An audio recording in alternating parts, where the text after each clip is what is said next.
ഓം ശാന്തി. 15/7/2024. ഇന്നത്തെ മുരളിയുടെ main points. മധുരമായ കുട്ടികളെ, ദേഹാഭിമാനം ആസുരീയ ക്യാരക്ടറാണ്. അത് മാറ്റി ദൈവിക ക്യാരക്ടർ ധാരണ ചെയ്യൂ. എങ്കിൽ രാവണന്റെ ജയിലിൽ നിന്ന് മോചിതരാകും. ദേഹാഭിമാനം എന്നാൽ ധരിച്ചിരിക്കുന്ന ശരീരം അല്ലെങ്കിൽ അഭിനയിക്കുന്ന കഥാപാത്രത്തിൻ്റെ സ്വഭാവ ഗുണങ്ങളാണ് നമ്മുടെ സ്വഭാവ ഗുണമെന്നും അവയ്ക്കുള്ള ലേബലുകളാണ് നമ്മുടെ സ്വന്തം ലേബല് എന്നും ചിന്തിക്കുന്നതാണ്. ഇങ്ങനെ ചിന്തിക്കുന്നത് തെറ്റായ ചിന്താഗതിയാണ്. തെറ്റായ ചിന്താഗതിയിലൂടെ തെറ്റായ ക്യാരക്ടർ വരുന്നു, അല്ലെങ്കിൽ വ്യക്തിത്വം വരുന്നു.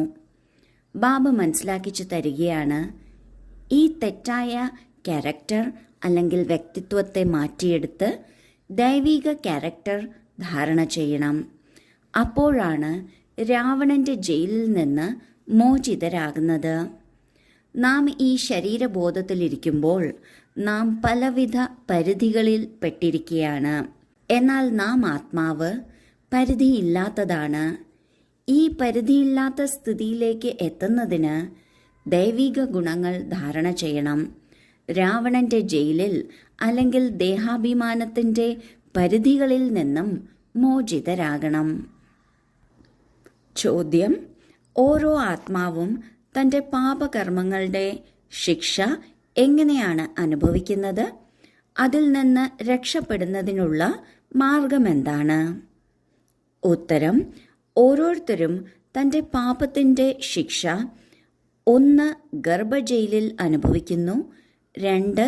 രാവണന്റെ ജയിലിൽ അനേക പ്രകാരത്തിലുള്ള ദുഃഖം അനുഭവിക്കുന്നു. ബാബ വന്നിരിക്കുകയാണ് നിങ്ങൾ കുട്ടികളെ ഈ ജയിലുകളിൽ നിന്നും മോചിപ്പിക്കുന്നതിന്.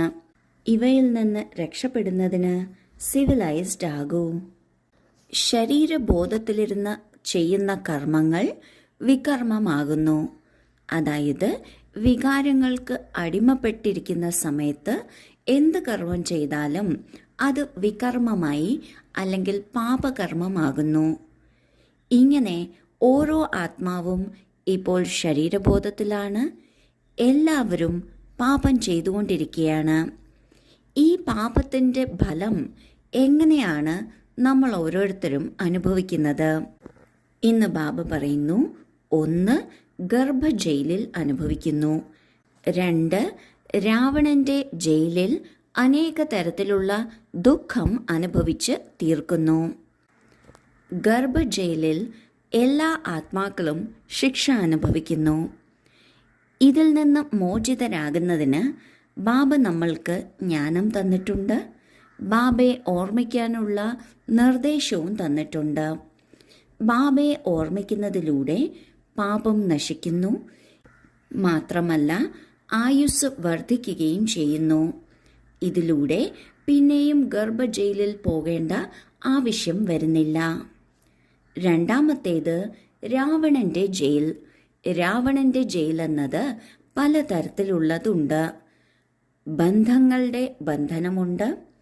നമ്മുടെ തന്നെ കുറവുകളുടെയും കുറ്റങ്ങളുടെയും, അതായത് സ്വഭാവ സംസ്കാരങ്ങളുടെ ജയിലുണ്ട്. പിന്നെ നമ്മൾ തന്നെ ചെയ്ത കർമ്മത്തിൻ്റെ ഫലം അനുഭവിക്കുക എന്ന ബന്ധനവും ഉണ്ട്. ഈ 3 തരത്തിലും വളരെയധികം ദുഃഖം ഉണ്ടാകുന്നു. ഈ ദുഃഖത്തിലൂടെയും പാപം നശിക്കുന്നു. എന്നാൽ ബാബ ഇതിനെല്ലാം മികച്ചതായി മറ്റൊരു വഴിയാണ് പറഞ്ഞു തരുന്നത്. അതാണ് ബാബയെ ഓർമ്മിക്കുക എന്നത്. ഓർമ്മിക്കുന്നതിലൂടെ നമ്മുടെ പാപം നശിക്കുന്നു.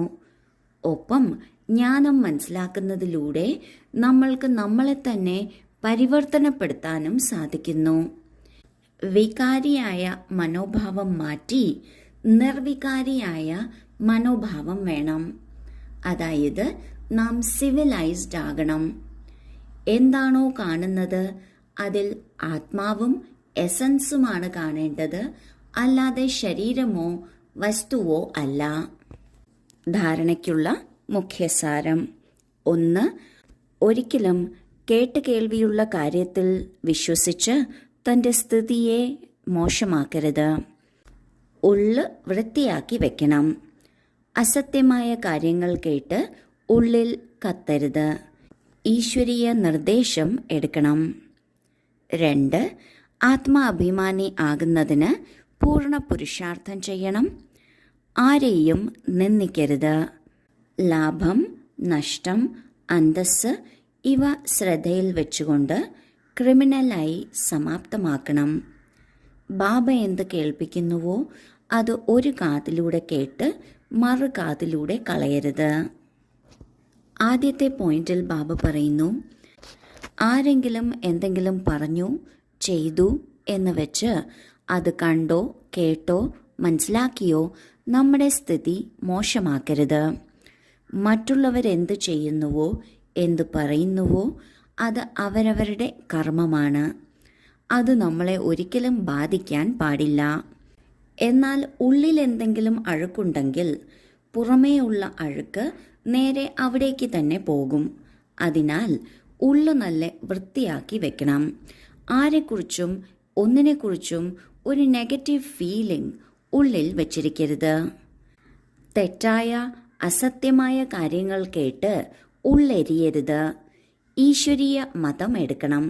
അതായത് ബാബയോട് ചോദിക്കണം, അല്ലെങ്കിൽ നിമിത്താത്മാവിനോട് ചോദിക്കണം. അവരെന്തുത്തരം പറഞ്ഞുവോ അത് ബാബയുടെ നിർദ്ദേശമായി എടുത്ത് അതിനനുസരിച്ച് തൻ്റെ മനസ്സിനെ ശരിയാക്കി എടുക്കണം. രണ്ടാമത്തെ പോയിന്റിൽ ബാബ പറയുന്നു, ഒരിക്കലും ആരെയും നിന്ദിക്കരുത്. ഒപ്പം ആത്മാഭിമാനിയാകുന്നതിനുള്ള പൂർണ്ണ പുരുഷാർത്ഥം ചെയ്യണം. നമ്മുടെ ഓരോ പ്രവൃത്തിയുടെയും ഫലം എന്തായിരിക്കും എന്നത് ശ്രദ്ധിച്ചാണ് നാം ഓരോ ചുവടും വെക്കേണ്ടത്. ആരെ പ്രതിയെങ്കിലും നമ്മളുടെ കണ്ണുകൾ ക്രിമിനലാണ് എന്നുണ്ടെങ്കിൽ അതിൽ നിന്ന് എന്തെല്ലാം നഷ്ടമുണ്ട്, എന്ത് ഫലമാണ്, അതിൽ എത്ര അന്തസ്സിന് വ്യത്യാസം വരുന്നു, ഇതെല്ലാം ശ്രദ്ധയിൽ വെച്ച് ആ ക്രിമിനലായെ തീർക്കണം. ബാബ എന്ത് കേൾപ്പിക്കുന്നുവോ അത് നിസ്സാരമെന്ന് കരുതരുത്. അത് ഏറ്റവും ഉയർന്ന ബാബ, സത്യമായ ബാബ പറഞ്ഞ കാര്യമാണ്. അതിന് അതിൻ്റെതായ മൂല്യം കൊടുക്കണം. വരദാനം: ത്രികാലദർശിയുടെ സീറ്റിൽ സെറ്റായിരുന്ന് ഓരോ കർമ്മവും ചെയ്യുന്ന ശക്തിശാലി ആത്മാവായി ഭവിക്കട്ടെ. ഏതു കുട്ടികൾ ത്രികാലദർശിയുടെ സീറ്റിൽ സെറ്റായിരുന്ന് ഓരോ സമയവും ഓരോ കർമ്മവും ചെയ്യുന്നുവോ അവർക്കറിയാം അനേക കാര്യങ്ങൾ വരിക തന്നെ വേണം. സ്വയം തന്നിൽ നിന്നാകട്ടെ മറ്റുള്ളവരിൽ നിന്നാകട്ടെ മായയിൽ നിന്ന് അല്ലെങ്കിൽ പ്രകൃതിയിൽ നിന്ന് എല്ലാ പ്രകാരത്തിലുള്ള പരിതസ്ഥിതികളും വരിക തന്നെ ചെയ്യും. എന്നാൽ സ്വസ്ഥിതി ശക്തിശാലിയെങ്കിൽ പരസ്ഥിതി അവർക്ക് മുന്നിൽ ഒന്നുമായിരിക്കില്ല. ഓരോ കർമ്മം ചെയ്യുന്നതിന് മുൻപും അതിൻ്റെ ആദി മധ്യ അന്ത്യം 3 കാലങ്ങളെയും ചെക്ക് ചെയ്ത് മനസ്സിലാക്കി പിന്നെ ചെയ്യൂ. എങ്കിൽ ശക്തിശാലിയായി പരിതസ്ഥിതികളെ മറികടക്കാൻ സാധിക്കും. ഇത് വിനാശകാലമാണ്. വിനാശകാലത്ത് പലതരത്തിലുള്ള പ്രശ്നങ്ങൾ വരിക തന്നെ ചെയ്യും. അത് സ്വയം തന്നിൽ നിന്നുള്ളതാകട്ടെ മറ്റുള്ളവരിൽ നിന്നാകട്ടെ മായയിൽ നിന്നോ പ്രകൃതിയിൽ നിന്നോ ആകട്ടെ, പരിതസ്ഥിതികൾ തീർച്ചയായും വരും. എന്നാൽ സ്വസ്ഥിതി ശക്തിശാലി ആയിരിക്കണം. ഇതിനായി നാം ത്രികാലദർശി സ്ഥിതിയിൽ സ്ഥിതി ചെയ്ത് ഓരോ കർമ്മം ചെയ്യുന്നതിന് മുൻപും അതിൻ്റെ തുടക്കം എങ്ങനെയാണ്, നടുക്ക് എന്തായിരിക്കും, അവസാനം എന്തായിരിക്കും എന്നത് നന്നായി ശ്രദ്ധിച്ച് മനസ്സിലാക്കി ചെയ്യുകയാണെങ്കിൽ ശക്തിശാലിയായിരിക്കും. ഒരു പരിതസ്ഥിതിയിലും പെട്ടുപോകില്ല. സ്ലോഗൻ: സർവശക്തികൾ കൊണ്ടും ജ്ഞാനം കൊണ്ടും സമ്പന്നമാകുക തന്നെയാണ് സംഗമയുഗത്തിൻ്റെ പ്രാലബ്ധം. ഈ സംഗമയുഗത്തിൽ നാം ചെയ്യുന്ന പുരുഷാർത്ഥത്തിൻ്റെ പരിശ്രമത്തിൻ്റെ ഫലമാണ് നാം സർവശക്തികൾ കൊണ്ട് സമ്പന്നരാകുക, അല്ലെങ്കിൽ ജ്ഞാനം കൊണ്ട് സമ്പന്നരാകുക എന്നത്. ഓം ശാന്തി.